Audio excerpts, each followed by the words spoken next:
আজ রবিবার আবার একটা প্রশ্ন উত্তর পর্ব সাজিয়ে আমি প্রিয়তোষ আপনাদের সামনে হাজির হয়ে গেছি। বেশ কিছু কঠিন প্রশ্নের উত্তর দেবো, বেশ কিছু বিতর্কিত প্রশ্নও থাকবে। যাই হোক, কোনো রকম দেরি করছি না। প্রথম দুই বন্ধু অমিত কুমার আর রাসেল বাবু কমেন্ট করেছেন, ভাইয়া ছবির ব্যাকগ্রাউন্ড অনেক সুন্দর, কিন্তু এই ছবির রহস্য কি, কোন ফোন দিয়ে তোলা হয়েছে? অ্যাকচুয়ালি আমি ঘুরতে গেছিলাম, সেখানেই ছবিটা তোলা হয়েছে, আর ওই ছবিটা তোলা হয়েছিল ভিভো X200 স্মার্টফোনটা দিয়ে। আর আপনারা জানেন যে ক্যামেরা কি বিধ্বংসী। আমি তো S24 আলট্রা ইউজ করছি। যদি ক্যামেরা মানে ফটোগ্রাফির কথা বলা হয় তাহলে X200 Pro কিন্তু অনেকটা এগিয়ে থাকবে, কিন্তু হ্যাঁ ভিডিওগ্রাফির কথা বলতে গেলে স্যামসাং আর আইফোন এখনো পর্যন্ত সেরা। মোটামুটি আপনারা প্রশ্ন করেননি, তাও উত্তর দিয়ে দিলাম। পরের বন্ধু এমডি সৈফাত, দাদা হাইপারওয়েস ভার্সেস ফান্টাচ ওএস কোনটা ভালো?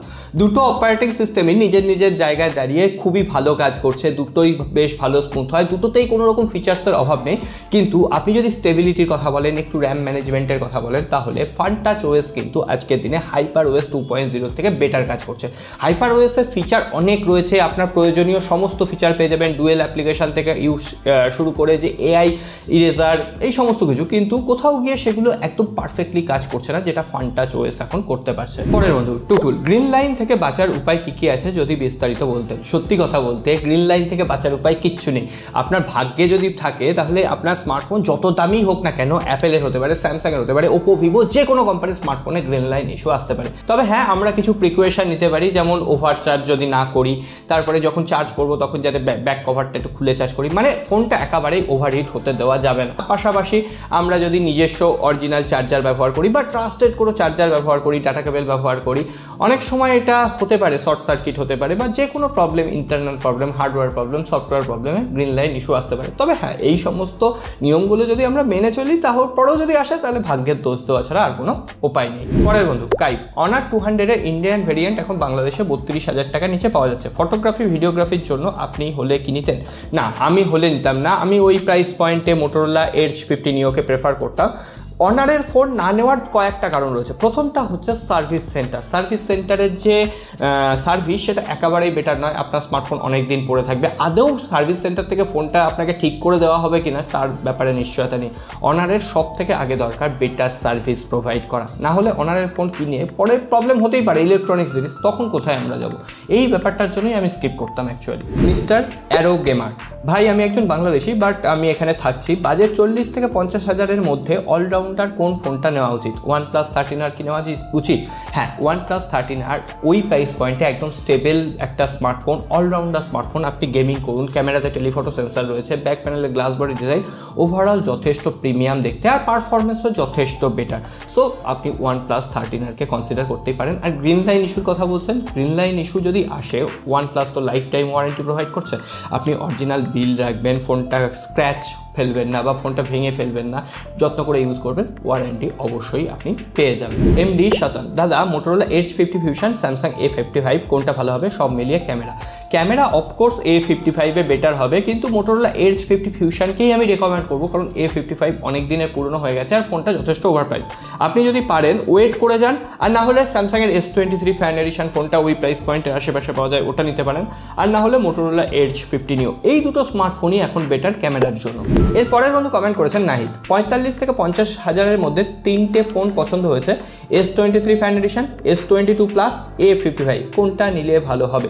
আর 8 জন লাইক করেছো, অফকোর্স এটার উত্তর দিতে হচ্ছে। আমি হলে পার্সোনালি S23 ফ্যান এডিশনকে নিতাম, মানছি ওই ফোনটা একটু পুরনো হয়ে গেছে, কিন্তু আমি বলবো আজকের দিনে না কিনে আর মোটামুটি 5-6 মাস ওয়েট করে যান, তাহলে S23 ফ্যান এডিশন এখন যে দামে পাওয়া যাচ্ছে 30,000-এর আশেপাশে, ওই প্রাইস পয়েন্টেই দেখবেন আর 5-6 মাসের মধ্যে S24 ফ্যান এডিশন পাওয়া যাবে, তখন ওই ফোনটা আপনারা নিতে পারেন, বেটার ভ্যালু ফর মানি হবে। পরের বন্ধু এমডি আমিন, 30,000 টাকার ভেতরে কোন ফোনটা ভালো ক্যামেরা প্রোভাইড করবে যাতে গার্লফ্রেন্ডের ছবি ভালো উঠবে? ও ভাই, গার্লফ্রেন্ড জোগাড় করে ফেলেছো। যাই হোক, 30,000 টাকা কেন, একদম বাজেট থেকে মিড বাজেট হয়ে মোটামুটি ফ্ল্যাগশিপ কিলারের দিকে যে সমস্ত স্মার্টফোনকে রেকমেন্ড করা যায়, অলরেডি সেটা নিয়ে কিন্তু আমরা কয়েকদিন 15-20 দিন আগে একটা ভিডিও বানিয়েছি, আই বাটনে লিঙ্ক দিলাম, ওই ভিডিওটা অফকোর্স দেখে নেবে, তাহলে আর কোনো রকম ডাউট থাকবে না কোন প্রাইস পয়েন্টে কোন স্মার্টফোনটাকে আমরা রেকমেন্ড করতে পারছি। আর 30,000 টাকা আমি একটা ছোট্ট কথায় উত্তর দিতে পারি, ভিভো V30 Pro। আজকের দিনে একদম বেটার অপশন। পরের বন্ধু, Motorola G85 versus Vivo T3 কোনটা বেস্ট হবে? পারফরমেন্স চাইলে ভিভো T3 বেটার হবে, আর না হলে মোটোরোলা G85। আর অলরাউন্ডার নিতে চাইলে IQ Z9s, যদিও IQ Z9s আর মোটোরোলা G85কে নিয়ে আমরা ওভারঅল কম্পারিজন করেছি, আইবাটানে লিঙ্ক দিলাম, একবার দেখে নিতে পারো, সেটাতেও ডাউট ক্লিয়ার হয়ে যাবে। প্রশান্ত, দাদা নাথিং ফোন 2A নাকি Edge 50 Neo কোনটা ভালো হবে ক্যামেরার জন্য? ক্যামেরার জন্য অফকোর্স মোটোরোলা Edge 50 Neo, কারণ টেলিফটো সেন্সারে যা ছবি আসছে না, সত্যি কেল্লা ফতে ওই প্রাইস পয়েন্টে মোটামুটি 18,000 রুপিতে অফার দিয়ে ওর থেকে বেটার ক্যামেরা ওই প্রাইস পয়েন্টে নেই। পরের বন্ধু, মানে একই বন্ধু দুটো কমেন্ট করেছেন, দাদা প্রসেসরের মানে কোন প্রসেসরের মোবাইল ভালো? আগের দিন হলে আমরা চোখ বন্ধ করে বলে দিতাম কোয়ালকমের প্রসেসর ভালো, কিন্তু আজকের দিনে দাঁড়িয়ে মিডিয়াটেকও যথেষ্ট ভালো কাজ করছে। হয় কোয়ালকম বা মিডিয়াটেক, দুটো প্রসেসরই ভালো, কাউকে এগিয়ে রাখা যাচ্ছে না। মিড বাজেটে মিডিয়াটেকের প্রসেসর যথেষ্ট ভালো পারফর্ম করছে, গেমিং অপটিমাইজেশন যথেষ্ট ভালো, এমনকি ক্যামেরার যে অ্যালগোরিদম সেটাও যথেষ্ট বেটার কাজ করছে, আর এআই যে ক্যাপাবিলিটিস, এআই ফিচার সেগুলোও তো প্রোভাইড করছে। সুতরাং আজকের দিনে দাঁড়িয়ে কোয়ালকম হোক বা মিডিয়াটেক কাউকে এগিয়ে রাখা যাচ্ছে না, দুটো সমগোত্রীয় বলা চলে। যাই হোক, তিনি আরেকটা প্রশ্ন করেছেন, M35 মোবাইলটা নেওয়া কি ভালো হবে? অফকোর্স আপনি M35 নিতে পারেন, ক্যামেরা অনেক বেটার, কিন্তু হ্যাঁ আপনার যদি পারফরমেন্সের জন্য স্মার্টফোন লাগে তাহলে আরও অন্য অপশান রয়েছে, IQ Z9s রয়েছে, পোকো X7ও ওই প্রাইস পয়েন্টের আশেপাশে পাওয়া যায়, এই স্মার্টফোনগুলোকেও আপনারা দেখতে পারেন।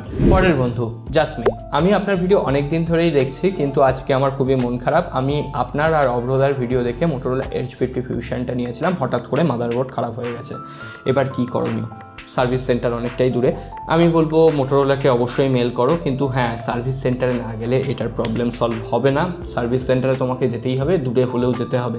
আর তাই জন্য আমি বারবার রেকমেন্ড করি যে স্মার্টফোনের সার্ভিস সেন্টার আপনার বাড়ির কাছে আছে, আশেপাশে আছে, সেই স্মার্টফোনগুলোকে কেনার চেষ্টা করুন। তাতে যদি দু একটা জায়গায় ছোটোখাটো কম্প্রোমাইজ করতে হয় সেটা করা যায়, কিন্তু অনেক বেশি কম্প্রোমাইজ সেটা আবার করা যায় না। যাই হোক, আর রেকমেন্ডেশনে যে স্মার্টফোনের মাদারবোর্ড খারাপ হয়ে যাবে এই ব্যাপারটা আমি কিছু করতে পারবো না, বা অভ্রতা কিছু করতে পারবে না, এটা সম্পূর্ণ লাগ। মোবাইল কেনার পর গ্রিন লাইন ইস্যু যদি আসে বা মাদারবোর্ড উড়ে যায়, আমরা তো আদৌ বুঝতে পারছি না যে ওই স্মার্টফোনটাতেই প্রবলেম হবে। অ্যাকচুয়ালি হয়তো 100টা স্মার্টফোন লঞ্চ হলো, একটা স্মার্টফোনে ওই ধরনের টেকনিক্যাল ইস্যু থাকতেই পারে, হার্ডওয়্যার ইস্যু থাকতে পারে, কারণ ওটা ইলেকট্রনিক্স যন্ত্রাংশ, যে কোনো সময় যখন তখন খারাপ হতে পারে। এই ব্যাপারটাই গ্যারেন্টি দেওয়া কখনোই সম্ভব না। MD, দাদা আব্দুর রহিম ওয়েস্ট বেঙ্গল থেকে বলছি, কোন স্মার্টফোনটা 20,000 টাকায় লং টার্ম ইউজের জন্য ভালো হবে? M35, T3, G85, Narzo 70 turbo? আমি এটার উত্তর এখানে দেবো না, আমি অলরেডি বলেছি বেস্ট বাজেট ফোন কোনগুলো কেনা যায়, মিড বাজেটে কোনগুলো রেকমেন্ডেশনে থাকছে, বা 30,000-এর আশেপাশে কোনগুলোকে কেনা যায়, এটা নিয়ে আমরা ইন ডিটেলস একটা ভিডিও বানিয়েছি, আইবাটানে লিঙ্ক দিলাম, ডেসক্রিপশন বক্সে লিঙ্ক দিলাম, অবশ্যই ওই ভিডিওটা দেখে নেবেন, আপনার সমস্ত ডাউট ক্লিয়ার হয়ে যাবে। রবিকামি, দাদা G85 নাকি M35 নাকি টেকনো ক্যামন 30, ক্যামেরায় কোনটা সেরা? টেকনো ক্যামনে যতটা আমার মনে পড়ছে যে টেলিফটো সেন্সার রয়েছে, তা সত্ত্বেও আমি বলবো মোটোরোলা G85 আর M35 এর মধ্যে একটা বেছে নিতে। M35 সব থেকে সেরা ক্যামেরা প্রোভাইড করছে, আর অলরাউন্ডার ফোন হলে G85।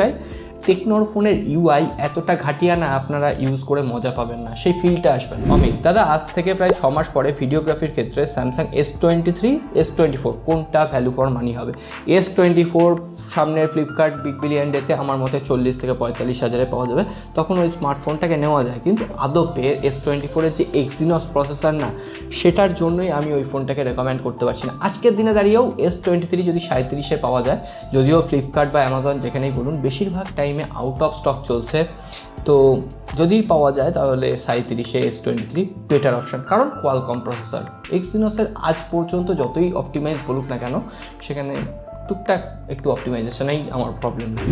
ল্যাপটপের পারফরমেন্স বাড়ানোর জন্য SSD আর র্যাম কতটা আপগ্রেড করার প্রয়োজন রয়েছে? অবশ্যই অনেকটাই আপগ্রেড করার প্রয়োজন রয়েছে। ল্যাপটপে যদি হার্ড ডিস্ক থেকে থাকে, সেটার বুটিং টাইম যদি 20 সেকেন্ড লেগে থাকে, তাহলে আপনি SSD আর র্যাম আপগ্রেড করে দেখবেন, মেনলি SSD আপগ্রেড করে দেখবেন, সেটার বুটিং টাইম মোটামুটি 8 থেকে 10 সেকেন্ডের মধ্যে হয়ে গেছে, যে অ্যাপ্লিকেশান বা সফটওয়্যার ওপেনিং স্পিড অনেকটাই বেড়ে যাবে। তবে SSD আর র্যাম অবশ্যই দেখে নেবেন যে আপনার ল্যাপটপের সঙ্গে কতটা সামঞ্জস্যপূর্ণ হচ্ছে, মানে সাপোর্ট স্পিডটা দেখে নেবেন, তবে লাগবে। পরের বন্ধু কমেন্ট করেছেন, AG921। দাদা 80K বাজেটে কোন ল্যাপটপ কিনবো? আমি কেমিক্যাল ইঞ্জিনিয়ারিং পড়ি, অটোক্যাড, কোডিং এবং আদার্স মিলিয়ে কি ভালো হবে? যে কোনো উইন্ডোজ ল্যাপটপ নেওয়া যায়, কিন্তু কোথাও গিয়ে অ্যাপেলের ম্যাকবুকও তুমি ট্রাই করতে পারো। তবে হ্যাঁ, বেশ কিছু সফটওয়্যারের কম্প্যাটেবিলিটি ইস্যু হবে, তো তুমি দেখে নাও যে ম্যাকবুকে আদৌ অটোক্যাড, কোডিং এগুলো তুমি যে সফটওয়্যারগুলো ইউজ করো সেই সফটওয়্যারগুলোর ম্যাকবুকের সাপোর্ট আছে কিনা। তো তারপরে যদি মনে হয় যে ম্যাকবুক ঠিক আছে, আর না হলে উইন্ডোজে দেখবে তুমি প্রপার একটা গ্রাফিক্স কার্ড নেওয়ার চেষ্টা করবে, যেখানে RTX 3060 গ্রাফিক্স কার্ড রয়েছে, তো ওই ল্যাপটপটা নিতে পারো। আমি ল্যাপটপের একটা ভিডিও বানিয়েছিলাম লেনোভোর, ওই ল্যাপটপটা যথেষ্ট ভালো, আর AI ফিচারও আছে, তো তুমি ওই ল্যাপটপটা দেখতে পারো। Core i7 প্রসেসরও রয়েছে। পরের বন্ধু আরিয়া, আসসালামু আলাইকুম ভাইয়া। আলাইকুম সালাম, আশা করি ভালো আছেন। আপনার নিয়মিত দর্শক। আমার কথা হলো iPhone 17 সিরিজে নাকি ফ্রন্ট ক্যামেরা 24 মেগাপিক্সেল থাকবে, আর পেছনের 3টে ক্যামেরায় নাকি 48 মেগাপিক্সেল থাকবে। কতটুকু সত্যি?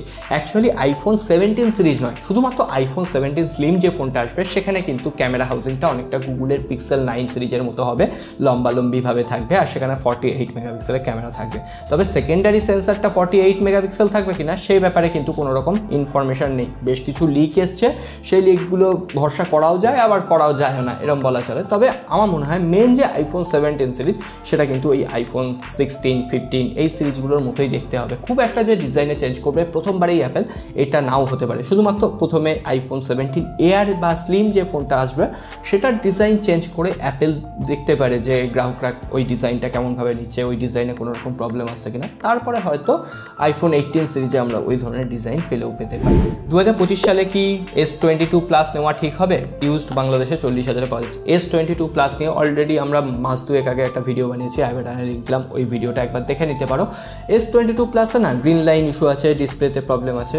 40,000 আজকের দিনে আর রেকমেন্ড করা যায় না, সর্বনিম্ন স্যামসাংয়ের S23 নেওয়া যায়। সো আজকে অনেক বন্ধুর কমেন্ট নেওয়ার চেষ্টা করলাম, আশা করি আপনার প্রয়োজনীয় উত্তর আমি দিয়ে দিতে পেরেছি। যদি এখনও পর্যন্ত আপনার উত্তর আপনি না পেয়ে থাকেন, অবশ্যই আজকের কমেন্ট বক্স আপনার জন্য খোলা রয়েছে। আর যাদের উত্তর দিতে পারিনি অবশ্যই আমি নিজে লিখে উত্তর দেবো, তাদের কাছে আরও একবার ক্ষমা চেয়ে নিচ্ছি। সকলে ভালো থাকবেন, সুস্থ থাকবেন, সাবস্ক্রাইব আর ঘন্টিটা বাজিয়ে দিবেন। দেখা হবে আগামীবার।